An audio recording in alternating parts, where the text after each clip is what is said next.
Kia ora. Oh, kia ora. My name is Henry. My name's Felix. We are 2/3 of Skram, the band from Aotearoa. How are you? Good, yes. And now it's time for our questions to be answered. Henry, What? what does mental health mean to you? Great question. Mental health, I think, encompasses your hauora, your well-being, how you are on the inside and on the outside. What does it mean to you? It means a lot of things. It's a hard question to answer, really. I mean, on the daily, a mental health thing can be the amount of energy you've got to put towards a thing. How many spoons you've got, how full your cups are, if you've rested enough, all of that. That all leans into your mental health, Yep. I guess as a holistic, overarching kind of concept, mental health is it's the health of your mental state, right? It's the consistency in which you can interact with the world. Wow. That was well described. Thanks. Those words they're washing over. Excellent question. I day to day deal with a range of levels of anxiety, which for me manifests in the form of overthinking everything that happens all the time, 24/7. Here comes a thing that I need to think too much about, and then I'll think too much about it until I can't stop. And that has been all kinds of hectic throughout my life. And how have you dealt with that? How do you deal with that? How do you combat that? Communication's good. Communicating how I'm feeling properly to people, because often with my anxiety, I think when I talk to someone and I say like, I feel stressed, what about this and this and this, and then this is the worst possible scenario, and then they'll say, oh no, it's all good, and I'll be like, oh, it is. Have there been times when people have said that and it hasn't been all good? Like when you're stressed about something and I'm like, oh, I'll be alright, bro, and you're like, but I'm still stressed about it. Yeah, I think this is the thing about it is that it's as far as dealing with it, I think it's more agreeing with it. It's like a little monster that kind of sits on my shoulders and I kind of have to give him a cuddle and be like, it's all good, you'll be sweet. Breathing's good. Breathing's the number one for me. I got to do breathing all the time, and sometimes I give myself little tactics, like I think about if I can't sleep, I often find that I can't sleep because of my anxiety. I'm overthinking and thinking about like dying and horrible scary things like that. I often will I've got like a pattern of things that I think about. Sometimes I think about like playing tennis, so I picture myself playing tennis. It's just real soothing. I don't know. Wow, that's cool. What about you? I guess depression's probably the biggest one that I've dealt with. I used to be hyper anxious as well, but that's kind of died off, thank God. And just general overwhelm. Trying to get to the core of a matter, trying to see what's actually true. So like for me, with feeling unloved or separated from the world and stuff like that, usually what happens is if I'm in a state, it can be really hard to get out of the state. That's what I find, but there's definitely ways out of it, and we'll come back to those, or try to, I guess.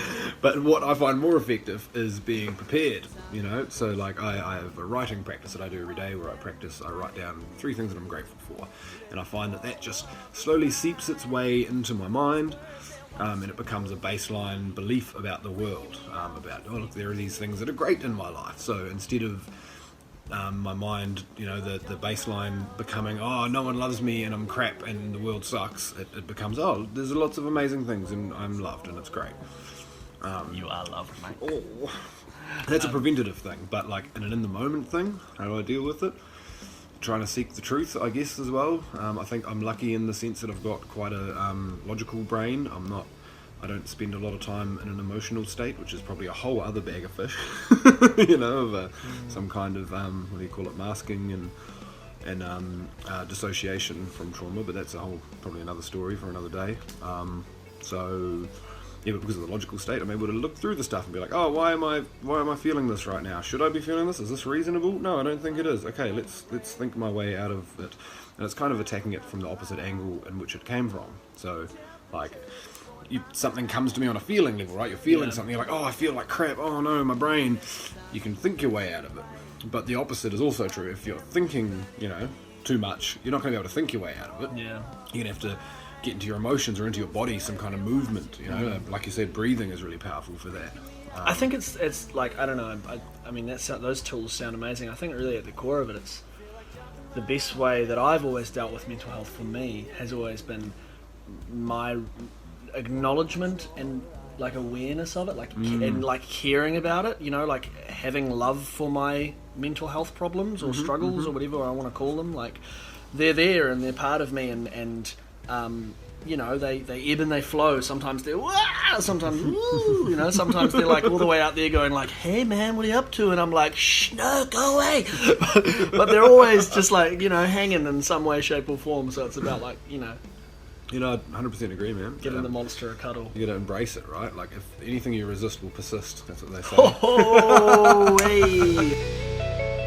Find another way. Don't be. Interesting. I mean, just don't be ashamed. It's all good. Like, everyone struggles. Everyone has a hard time. That's the thing. Everyone's got demons. Not everyone talks about it, but like, you can look at someone on the street and be like, that person's got this, they've got this, they've got that, they're struggling with this. Everyone's having a hard time. Life is hard. Life sucks sometimes. So don't be ashamed to talk about it. I've only really started talking more about my mental health in the last few years, and it's blown my mind. Like, the more I talk to people about it, the more people are like, oh yeah, I experienced that too. And I'm like, huh? What? Huh? I'm not alone. Oh my gosh. I was going to say, like, I'm a big musical theatre geek. My favourite show that exists on the planet is a show called Dear Evan Hansen, which is about a boy dealing with mental health struggles. And there's a real key motif in that song, which is in the whole show, which is you are not alone. I think that's not alone. Yeah, oh, it's that you one. are not alone. Yeah, Nice. yeah. I think sick.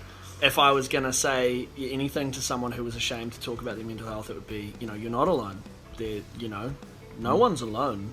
We're all just here living on the planet doing our thing. You just got to find some love somewhere, and there's someone who will want to listen and hear and talk and enjoy your brain and get to know your brain and understand it. Like, I came into that pretty sharply with, don't be ashamed. But fair, true. Don't be ashamed. That comes back to my find a logical side though, where I'm just like, well, that's a waste of time. Why would you be ashamed doing that? And like, you know, I was that as well. I was like, I don't want to talk to people about and then someone's like, I feel like this, and I'm like, well, I never thought you'd feel like that. I thought for years, because I'm terrified of death, which is my big mental anxiety scary one. That's the real hard one for me. I honestly thought my whole life everybody felt that.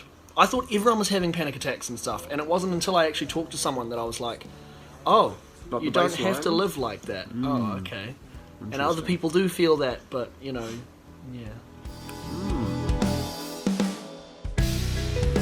Interesting question, that one. Music is the thing that gives me the most incredible feelings that can exist, I think, for me. Music means, I don't know, tingles on my spine and goosebumps and feeling magical harmonies and exploring beautiful things and developing a way to tell a story and coming up with hectic rhythms and stuff like that. Music means all things. All things is music, and music is all one thing. What? What does music mean to you? Oh, it's a bit of a loaded question, isn't it? What does music mean, man? What does it mean? What does it mean? You know, music's a language. That's something I do believe, that it's a language that can communicate things that, in some things in more succinct ways than more direct languages can. You know, like English is great for telling you exactly which part of your engine has stopped working. Yeah.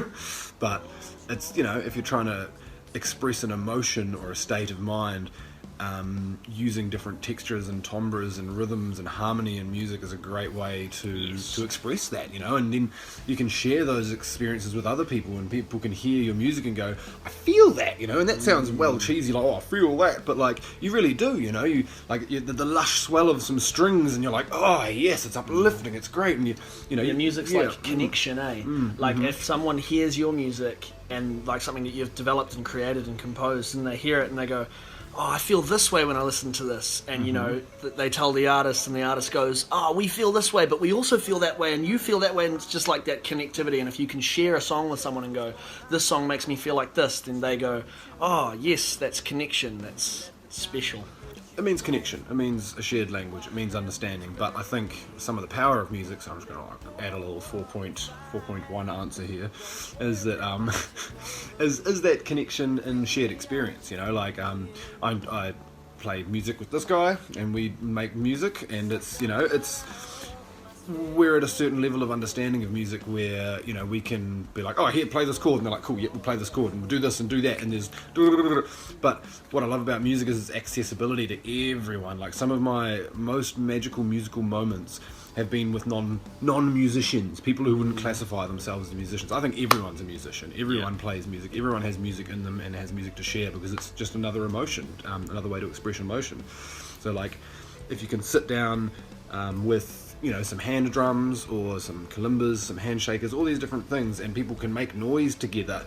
This Even just shared singing experience. together. Or singing together, exactly. Singing with somebody else. It doesn't have to be crazy 8-part harmonies. It doesn't have to be opera, like just singing a song with somebody else. I mean, the amount of times that I'm sitting in a car with someone and they're like, hey, do you know this song? And they start singing it to me, and then you start singing it back to them. That's such a boom, we connected in that moment so quick. We both like that song. Yeah. I think that ties back into the last couple of questions as well, in terms of, like, you know, being ashamed about talking about things and how to deal with it. I think a lot of challenges we face as humans come from a sense of disconnectedness, and music is great for connection, and it can be in a simple manner, you know. It doesn't have to be, you don't have to go to music school to be able to connect with someone through music. It can be, like you say, a shared passion for a song, or playing an instrument. You know, you find yourself at a drum circle, there's things like that on, where you can just turn up with a thing and start hitting it, and boom, it feels great, you know. Yeah. Closing thoughts. I think mental health is good. I don't think it's a bad thing at all. It's life, and we all deal with it. Well-being is important. Hauora is number one. You know, if you haven't looked at it before, look at Te Whare Tapa Whā, which is like the Te Reo Māori Hauora health and well-being, 4 houses of health and well-being. It's like spiritual well-being, and it's really, really cool. And yeah, love and connection and taking care of each other, and if music helps you drive that, awesome. And if you use music to get away from that, that's also awesome. Music's cool too. Bye.